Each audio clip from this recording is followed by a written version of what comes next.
ಲೋಕಕ್ಕೆ ಜಲ ಹಾಗೂ ವಾಯು ಗಂಡಾಂತರವಿದೆ. ಮತ್ತೆ ಯುದ್ಧ ಭೀತಿ ಇದ್ದು ಕೆಲವು ದೇಶಗಳು ನಾಶವಾಗ್ತವೆ ಅಂತ ಕೋಡಿಮಠ ಸಂಸ್ಥಾನದ ಡಾಕ್ಟರ್ ಶಿವಾನಂದ ಶಿವಯೋಗಿ ರಾಜೇಂದ್ರ ಸ್ವಾಮೀಜಿ ಸ್ಫೋಟಕ ಭವಿಷ್ಯವನ್ನು ನುಡಿದಿದ್ದಾರೆ. ಸ್ನೇಹಿತರೆ, ಕೋವಿಡ್ ಕುರಿತು ಸ್ಫೋಟಕ ಭವಿಷ್ಯ ನುಡಿದ ಕೋಡಿಶ್ರೀ ಜಲ ವಾಯು ಗಂಡಾಂತರದ ಬಗ್ಗೆ ಏನಂತ ಹೇಳಿದ್ದಾರೆ ಅನ್ನೋದ್ರ ಬಗ್ಗೆ ತಿಳಿದುಕೊಳ್ಳೋಣ. ನಮಸ್ಕಾರ ಸ್ನೇಹಿತರೆ, ಎಲ್ಲರಿಗೂ ಮಾನು ಮನೋಜ್ ಕನ್ನಡ ಯೂಟ್ಯೂಬ್ ಚಾನಲ್ಗೆ ಸ್ವಾಗತ. ಬೆಳಗಾವಿಯಲ್ಲಿ ಮಾತನಾಡಿದ ಸ್ವಾಮೀಜಿ ಕೋವಿಡ್ ಕುರಿತು ಕೂಡ ಸ್ಫೋಟಕ ಭವಿಷ್ಯವನ್ನು ನುಡಿದಿದ್ದಾರೆ. 5 ವರ್ಷ ಮಹಾಮಾರಿ ಬೇರೆ ಬೇರೆ ರೂಪದಲ್ಲಿ ಇರಲಿದೆ. ಜನ ಹುಷಾರಾಗಿರೋದು ಒಳ್ಳೆಯದು. ಉಸಿರಾಟಕ್ಕೆ ತೊಂದರೆಯಾಗುವಂತಹ ಸಾಧ್ಯತೆಗಳು ಕಂಡುಬರುತ್ತವೆ. ಲೋಕಕ್ಕೆ ವಾಯು ಜಲದಿಂದ 5 ವರ್ಷ ತುಂಬಾನೇ ಗಂಡಾಂತರವಿದೆ ಅಂತ ಸ್ವಾಮೀಜಿ ಹೇಳಿದ್ದಾರೆ.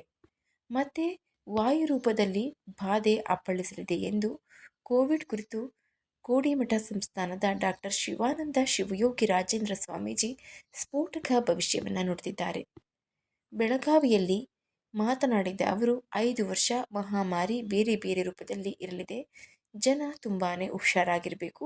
ಉಸಿರಾಟಕ್ಕೆ ತೊಂದರೆಯಾಗಿ ಸಾವು ಬರುವ ಸಾಧ್ಯತೆಗಳಿವೆ. ಲೋಕಕ್ಕೆ ವಾಯು ಮತ್ತು ಜಲದಿಂದ ತುಂಬಾನೇ ಗಂಡಾಂತರಗಳು ಕಂಡುಬರುತ್ತವೆ.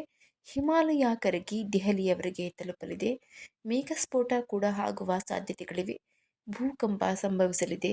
ಮತೀಯ ಗಲಭೆಗಳು ತುಂಬಾನೇ ಹೆಚ್ಚಾಗುತ್ತೆ ಅಂತ ಸ್ವಾಮೀಜಿ ಹೇಳಿದ್ದಾರೆ. ಯುದ್ಧದ ಭೀತಿ ಮತ್ತೆ ಪ್ರಾರಂಭ ಆಗಲಿದೆ. ಜನರಲ್ಲಿ ಅಶಾಂತಿ ಇದೆ. ಕೆಲವು ದೇಶಗಳು ಅಳಿದು ಹೋಗಲಿವೆ.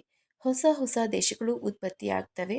ಅನೇಕ ರಾಜಕೀಯ ಮುಖಂಡರಿಗೆ ಸಾವಿನ ಭಯವಿದೆ. ಸಂಕ್ರಾಂತಿಯವರೆಗೂ ರಾಜ್ಯ ಸರ್ಕಾರಕ್ಕೆ ಅಪಾಯವಿಲ್ಲ. ಸಂಕ್ರಾಂತಿಯ ನಂತರ ಏನಾಗುತ್ತೆ ನೋಡಬೇಕು ಅಂತ ಸ್ವಾಮೀಜಿ ಹೇಳಿದ್ದಾರೆ. ಮೇಘ ಸ್ಫೋಟ, ಭೂಕಂಪ, ಗಂಡಾಂತರ ಕುರಿತಂತೆ ಕೋಡಿಶ್ರೀ ಹೀಗೆ ಭವಿಷ್ಯವನ್ನು ನುಡಿದಿದ್ದಾರೆ. ಈ ಮಾಹಿತಿ ಇಷ್ಟವಾಗಿದ್ದರೆ ದಯವಿಟ್ಟು ಶೇರ್ ಮಾಡಿ, ಲೈಕ್ ಮಾಡಿ. ವಿಡಿಯೋ ಬಗ್ಗೆ ನಿಮ್ಮ ಅನಿಸಿಕೆ ಅಭಿಪ್ರಾಯವನ್ನು ಕಮೆಂಟ್ ಬಾಕ್ಸ್ನಲ್ಲಿ ತಿಳಿಸಿ. ಚಾನಲ್ನ ಸಬ್ಸ್ಕ್ರೈಬ್ ಮಾಡ್ಕೊಂಡು ನೋಡ್ತಾ ಇದ್ದರೆ ದಯವಿಟ್ಟು ಸಬ್ಸ್ಕ್ರೈಬ್ ಮಾಡಿಕೊಂಡು ನೋಡಿ. ಪಕ್ಕದಲ್ಲೇ ಇರುವಂತಹ ಬೆಲ್ ಬಟನನ್ನು ಒತ್ತಿ. ಧನ್ಯವಾದಗಳು.